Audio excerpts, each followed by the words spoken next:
Hello everybody and welcome back to Rebellious Menstruation and a review of Flower Child Collective.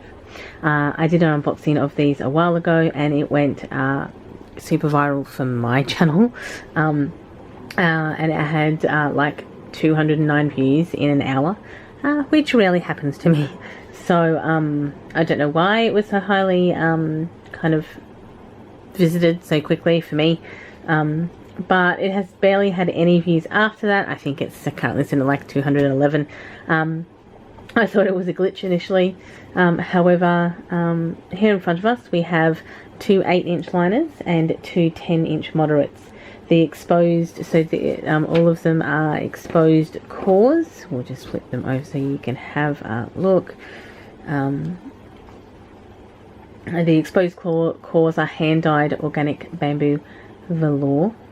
And all of this fabric is reclaimed vintage fabric which has been sanitized prior to making. As these are vintage fabrics, they're not available for custom orders.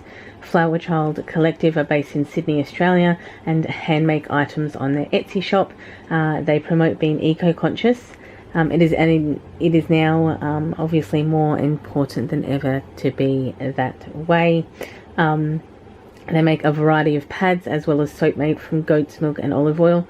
I will of course link the shop down below in the description box if you want to go down there and have a look.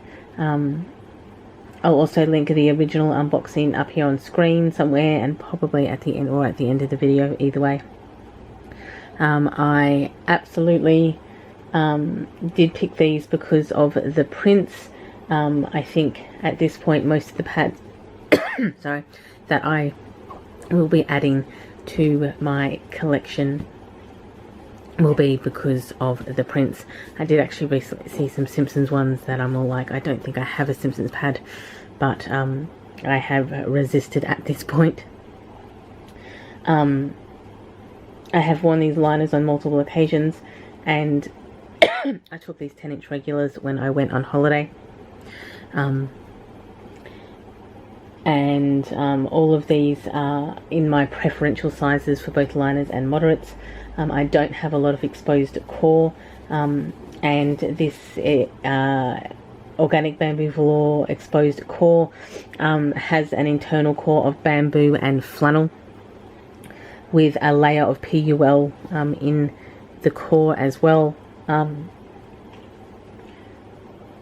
So she also provided, or the shop also provided, these care instructions, and they do actually mention in here that the dye will run, and I'll get to that in a minute. So all of the cleaning instructions are on here, what they're made out of, all of that. It's all pretty standard: wash in cold water, dry in the sun, etc, etc, etc, and obviously an email address as well to contact them if you have any further queries.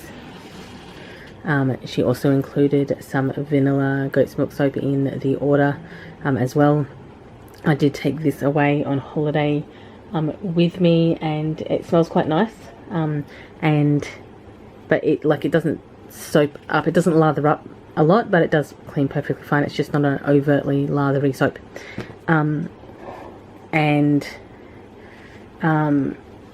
Okay, I do know that I say a lot, and I do write notes, and I try and stick to my notes, but then sometimes I lose where I am in my notes and it gets super frustrating. So it is yellow pads here, so this vintage fabric here, it did not run at all, or I didn't notice them running at all. And however, these Smurf ones have, this one actually got really bad up here. It has eventually washed out. This one here, as you can see, the blue dye is actually around here, but you know, I think much like this one, it will wash out with time. And they, at the end of the day, the 10 inches just don't get washed at the frequency that the liners do, because they're used once a month rather than on a frequent basis.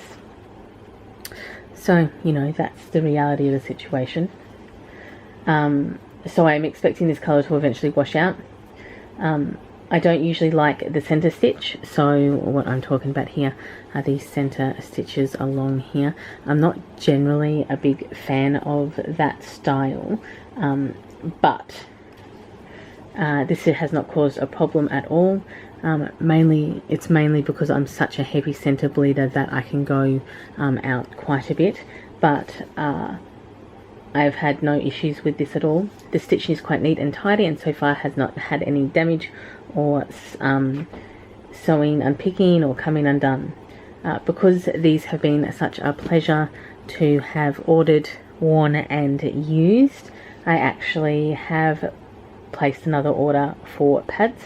So we're actually going to finish off this review with an unboxing of the next set.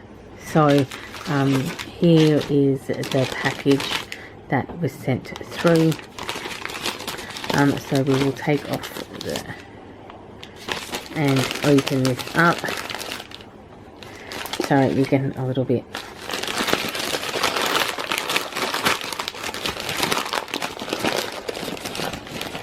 Okay, so we'll just move these out the way. Okay.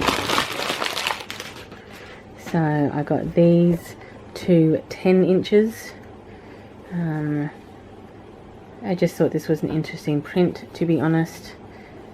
This is the inner core, of course combi bands with kind of a rainbow print. I also got 2 more 8-inch liners, one again in the Smurf print and one in the combi van liner print. So this is this side of them, as you can see. Okay, and then we can flip them over so you can all have a look at that. Sorry if the camera is a bit shaky. Okay, so there are the new prints, and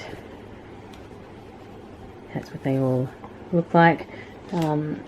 They are 8-inch and 2 10-inch moderates. They are again reclaimed vintage fabric, hand-dyed organic bamboo velour with a core of flannel, bamboo fleece and PUL. Also ordered was this, which is another box to unpackage, which is Handcrafted Soap.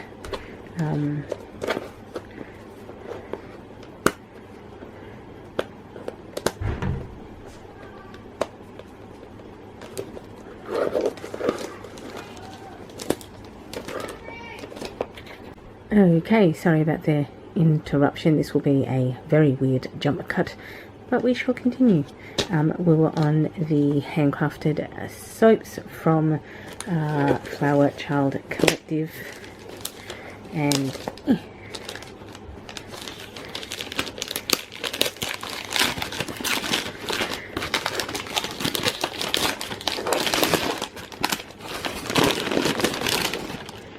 okay, paper's out the way. Okay, yes, this is it.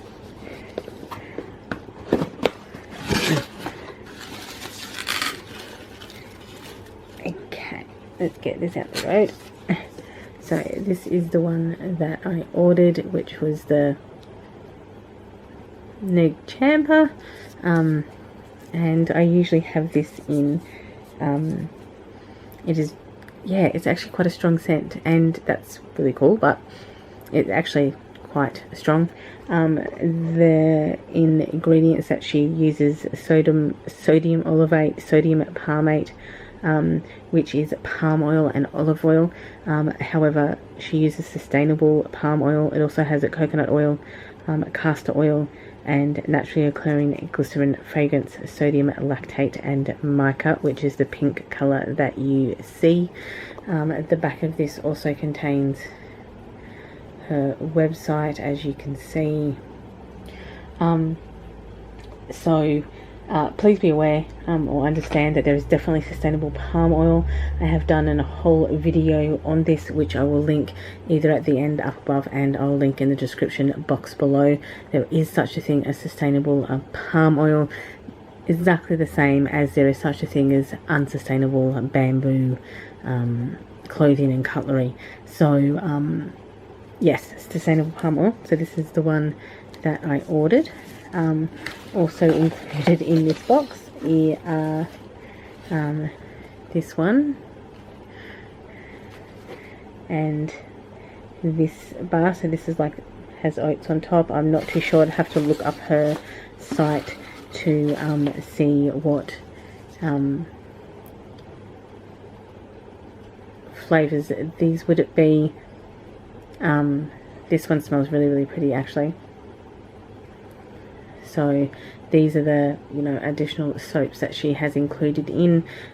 So that's really lovely of Flower Child Collective. And obviously quite lovely packaged, mostly with paper and cardboard, which means it can be of course recycled. So here we go. And also included were the instruction pages, also saying that some of the dye could run and how to clean, and recommendations on underwear and an email address to contact if there is an issue. So in conclusion, this is quite a nice seller to buy from. Her pads are quite lovely. She uses lovely prints, and obviously most of these are recycled fabrics, or, you know, previously owned and used fabrics that are have now been changed into pads. They are all vintage prints. The Smurfs print is actually why I noticed her. However, I do like the flower prints as well. So these vintage Vans especially are pretty cute. So this is all just a bonus. She's a pleasure to buy from.